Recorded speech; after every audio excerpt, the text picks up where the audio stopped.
nós temos algumas funções específicas de cada área do cérebro. Isso é importante a gente saber. Tá? Por exemplo, ali, essa parte lateral ali é responsável pela audição. A parte mais occipital, essa parte mais posterior aqui, responsável pela visão. Essa parte mais central, da frente pelos movimentos básicos e a de trás mais pelo tato, pela nossa sensibilidade. E a nossa parte frontal é responsável mais pelo controle das emoções, comportamento. São as áreas mais, digamos que mais humanas. Essa parte aqui que nos diferenciou dos outros primatas. Nós temos um volume maior aqui nessa parte da testa, diferente dos outros primatas, que não tem tanto esse desenvolvimento pré-frontal, aqui que nos traz raciocínio, que seja. Tá? E a parte também dos movimentos coordenados é uma parte um pouquinho mais anterior, tá? Que é ali que faz os movimentos mais finos, como por exemplo escrever.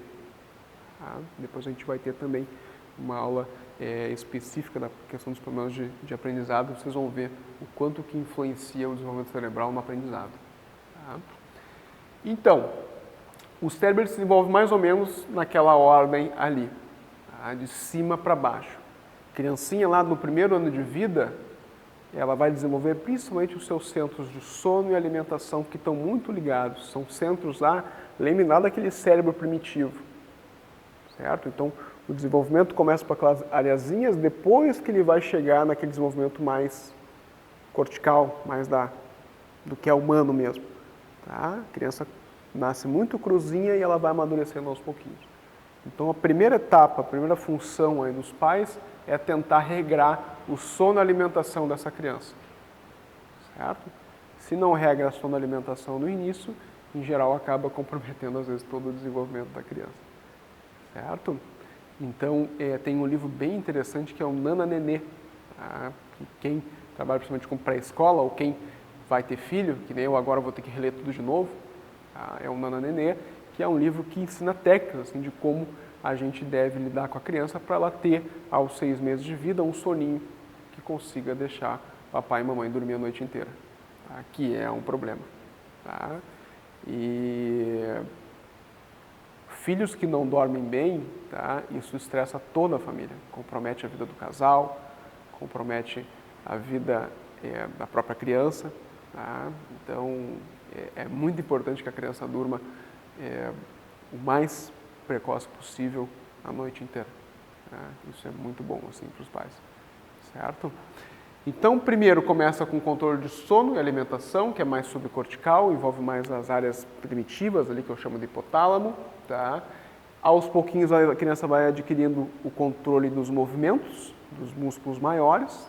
Lembrar que começa do pescoço até os pezinhos, por isso que até ao final lá do 15ª semana, 15º mês de vida, a criança começa a caminhar sozinha, tá? Começa firmando a cabecinha, depois consegue controlar a força das perninhas e caminha.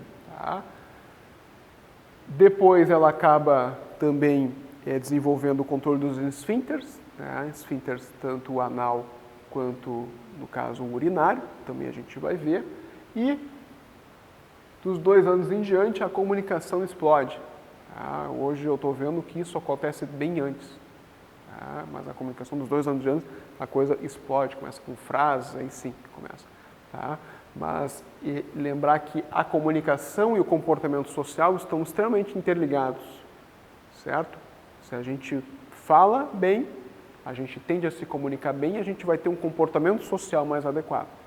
A importância de a gente saber que estão extremamente interligados. Se tem algum comprometimento na comunicação, lembrar que comunicação não é só falar, tá? Isso depois a professora Juliana vai falar bastante com vocês. Vai comprometer toda a parte social daquela criança. Tá? Vai comprometer. A importância de saber isso aí. E depois a parte adaptativa, que acontece mais lá por volta dos 5 anos, que a gente exige mais dela. Tá? Que é, enfim, desenhar coisas mais refinadas, ter mais autonomia, por exemplo. Tá? Isso tudo faz parte das funções adaptativas dessa criança. Tá? Então, no primeiro ano de vida, vamos envolver mais essas 3 áreas aqui: sono, alimentação e motricidade.